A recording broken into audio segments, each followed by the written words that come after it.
Ukrainian soldiers on the Kharkiv front say they have begun receiving artillery shells just in time to counter Russian attacks. The Ukrainian military has faced severe shortages of artillery shells and weapons for months due to a nearly $61 billion U.S. aid bill being stalled in Congress, while Washington lawmakers debated. Russian forces took advantage of their superior firepower to advance on the Eastern Front, capturing several key positions, including the stronghold of Avdiivka in the eastern Donetsk province.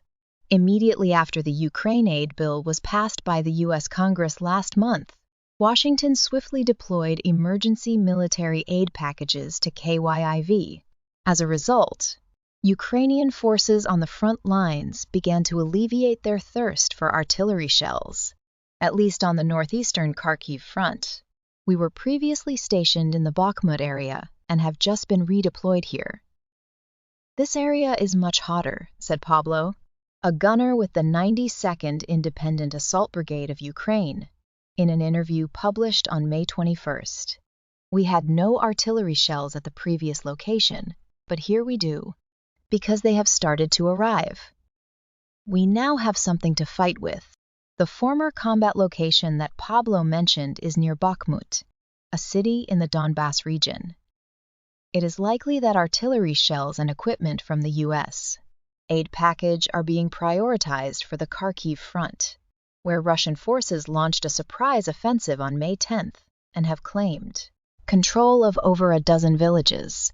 Pablo stated that the fighting here is more intense compared to the Bakhmut area. Their infantry attacks 24/7, and we have to constantly fend them off, or at least try to. We take down the enemy whenever we can, he said.